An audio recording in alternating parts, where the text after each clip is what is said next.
दोस्तों, एक बेहद ही खूबसूरत नौजवान विधवा महिला जो शादी के महज 1 साल बाद ही विधवा हो गई थी। उसकी भरी जवानी उसके लिए दुश्मन बनी हुई थी। उसके आस पड़ोस और गांव समाज के जो भी लोग थे, हर कोई उसके साथ एक रात बिताना चाह रहा था। सिर्फ उसके पति के दोस्त के अलावा उस गांव में उसका कोई अपना न था। लेकिन यह बातें गांव वालों को बिल्कुल पसंद नहीं थी। उस विधवा महिला पर तरह तरह के सब लोग लाछन लगा रहे थे कि यह अपने पति के दोस्त के साथ अपनी जवानी की ख्वाहिशें पूरी कर रही है। वह विधवा महिला अपने इस बदनामी भरी जीवन से तंग आ चुकी थी। वह अब जीना भी नहीं चाह रही थी। फिर एक दिन उस विधवा महिला और उसके पति के दोस्त को एक साथ घर में करीब रात के 1 बजे के आसपास लोगों ने पकड़ लिया। और इस बात को लेकर जब कल सुबह पंचायती बैठी और पंचों के फैसला सुनाने से पहले उस विधवा महिला ने जो बात कही और जो काम की, जानकर आप लोग यकीन नहीं करेंगे। दोस्तों, यह सच्ची कहानी बेहद ही दिलचस्प और दिल को छू लेने वाली है। तो 10 मिनट का समय निकालकर इस कहानी को पूरा जरूर सुने। मैं अक्सर ही पारिवारिक और सामाजिक कहानी आप लोग को सुनाता हूँ ताकि समाज को एक सीख मिले। तो आइए जानते हैं पूरी कहानी। लेकिन वीडियो में आगे बढ़ने से पहले मैं आपका अपना कुमार विजेता कहानी खबर तक में सभी दर्शकों का बहुत बहुत स्वागत करता हूं। और फिर से वही रिक्वेस्ट है कि वीडियो को लाइक करके कमेंट में अपनी राय जरूर लिखें और साथ ही साथ चैनल को भी सब्सक्राइब कर ले ताकि मेरा हौसला बढ़ता रहे। दोस्तों, जब वह विधवा महिला वह अपने पति के दोस्त के साथ रात के करीब 1 बजे पकड़ी जाती है, तो कल सुबह जब पंचायत बैठती है, उस गांव के अलावा दूसरे गांव के भी लोग इस पंचायती को देखने के लिए पहुंचते हैं, क्योंकि इस तरह की बातें आग की तरफ फैल जाती है। खैर, जब पंचायती बैठती है और चारों तरफ से सैकड़ों लोग बैठते हैं, उन लोगों के बीच में ही उस विधवा महिला को और उसके पति के दोस्त को बड़ी पंचायत में बैठाया जाता है। पंचायती देखने जो भी लोग आए थे, सब आपस में कानाफूसी कर रहे थे। जवानी में विधवा होने पर यह सब तो होना ही था, लेकिन हकीकत क्या है, इस बात से सभी लोग अनजान थे। कुछ देर बाद पंचायती शुरू होती है।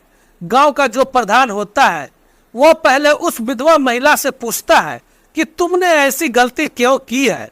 तुम्हारा पति मर चुका है और अभी तुम्हारे पति को मरे 1 से 1.5 साल हुआ है और तुम इस तरह की कदम उठा रही हो। तुम समाज को गंदा कर रही हो। तुमको देखकर ऐसी हरकत, ऐसा काम और भी कोई कर सकता है। तुम सच सच बताओ, तुम्हारा उसके साथ कब से अफेयर चल रहा है? तुम उसके साथ अभी तक कितने रातें बिता चुकी हो? कहीं तुम इसके बच्चे की माँ तो नहीं बनने वाली हो? इतना सुनते ही वह विधवा महिला अपने गुस्से को काबू में रखते हुए कहती है, प्रधान जी, अब बस भी करो, इतनी बड़ी लाछन मत लगाओ। आप लोग जैसा सोच रहे हैं वैसा कुछ भी नहीं है। मैंने ऐसी कोई भी काम नहीं की है जिससे समाज में गंदगी फैले। मैंने ऐसी कोई भी कदम नहीं उठाई है जिसे देखकर कोई और महिला गलत काम करे। हाँ, यह मेरे पति के दोस्त है और इसके साथ मेरा संबंध है, लेकिन अफेयर नहीं है। यह मेरे साथ सुख दुख में समय जरूर बिताया है, लेकिन कभी भी मैंने इसके साथ रातें नहीं बिताई है। और आप जो मुझ पर लाछन लगा रहे हैं, कहीं मेरे पेट में इसका बच्चा तो नहीं पल रहा है? तो सुनिए, यह तो सच है कि मेरे पेट में इसका बच्चा नहीं पल रहा है, लेकिन मैं जीने की आशा कब का छोड़ चुकी थी। लेकिन इसके सहारे ही, इसके हौसले से ही मेरा जीवन चल रहा है। दोस्तों, तभी प्रधान जी उस विधवा महिला से पूछते हैं, फिर यह तुम्हारे रूम में, तुम्हारे घर में रात के 1 बजे क्या कर रहा था, या तुम इसके साथ क्या कर रही थी? तुम्हारे घर में इस लड़के को रात के 1 बजे जाते हुए बहुत सारे लोगों ने देखा है। तुम अपनी गलती छुपा नहीं सकती हो।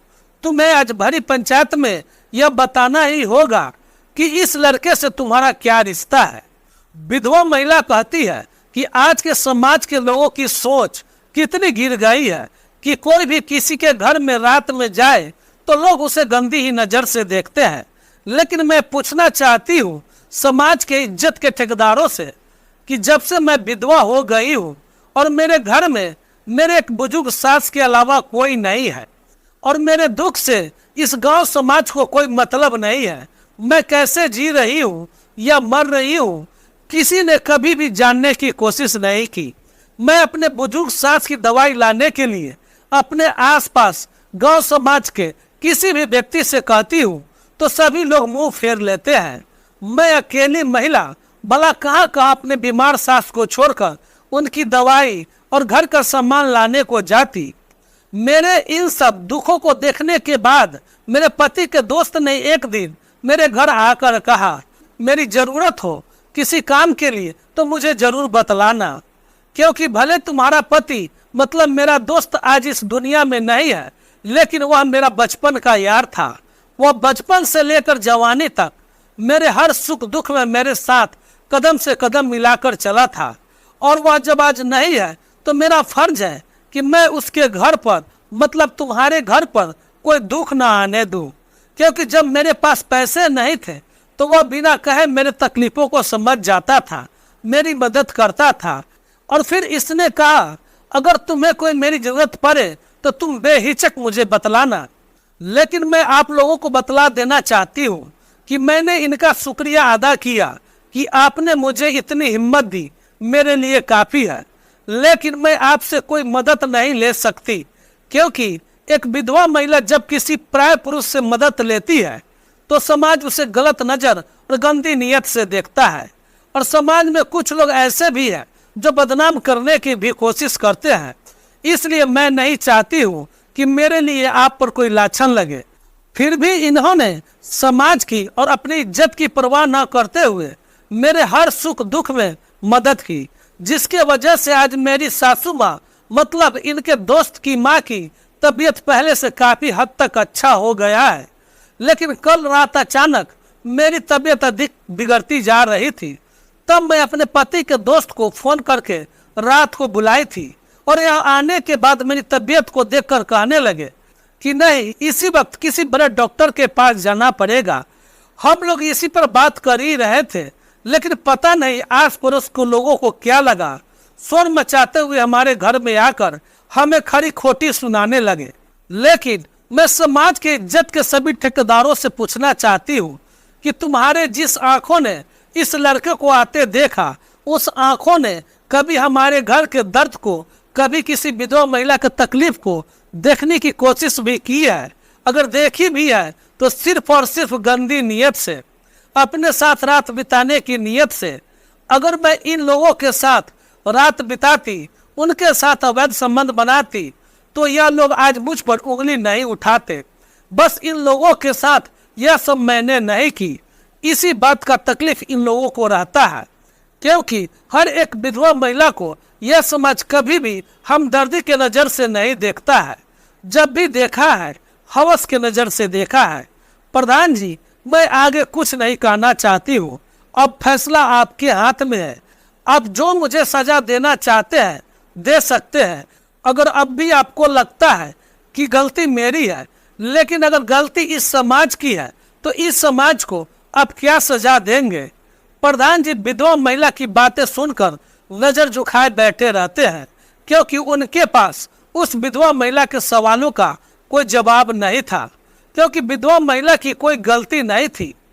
तभी विधवा महिला के पति का दोस्त खड़ा होता है और कहता है कि मैं आज समाज के सामने भगवान को साक्षी मानकर कहता हूँ कि आज तक मैंने दोस्त की पत्नी को कभी भी बुरी नीयत या गंदी नज़र से नहीं देखा है, और ना ही कभी इसके लिए अपने दिल में कोई ख्वाहिश रखी है। आज इस बड़ी पंचायत में मैंने देखा है कि विधवा महिला का जीवन वास्तव में बहुत तकलीफ दे और संघर्षपूर्ण होता है। इसलिए मैंने फैसला किया है, अगर मेरे दोस्त की पत्नी को मेरे फैसले से कोई आपत्ति ना हो तो मैं इसी भरे समाज में इसे अपना बनाना चाहता हूँ, इसकी मांगों में सिंदूर भरना चाहता हूँ, और हमेशा हमेशा के लिए अपनी पत्नी बना के इसके साथ जीवन गुजारना चाहता हूँ। यह बात सुनकर पंचायत में बैठे सभी लोग दंग रह जाते हैं।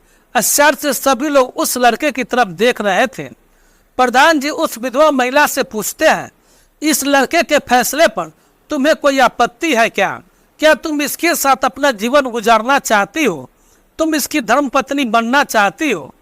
वह विधवा महिला पहले तो उसके फैसले से इनकार करती है, लेकिन प्रधान जी के समझाने के बाद वह शादी के लिए राजी हो जाती है और बड़ी सभा में ही उसके पति के दोस्त के साथ उसकी शादी कर दी जाती है और दोस्तों वो फिर से सुहागन हो जाती है। दोस्तों, आज उस विधवा महिला ने समाज में एक संदेश दिया था कि अगर तुम किसी के दुख में तकलीफ में मदद नहीं कर सकते हो तो कम से कम किसी को बदनाम करने की कोशिश भी नहीं करनी चाहिए, क्योंकि भगवान न करे कल तुम्हारे घर में कोई ऐसी घटना हो जाए, तुम्हारे साथ भी समाज ऐसा करे, जरा सोचो क्या बीतेगी तुम पर। खैर दोस्तों, इस कहानी को सुनाने का उद्देश्य किसी को दुख देना या ठेस पहुंचाना नहीं है, बल्कि आपको सचेत करना है, सावधान करना है, ताकि आप सतर्क रहें, सुरक्षित रहें। तो चलिए मिलते हैं फिर से अगली वीडियो में एक नई और सच्ची कहानी के साथ। तब तक के लिए आप मुझे इजाजत दें। जय हिंद।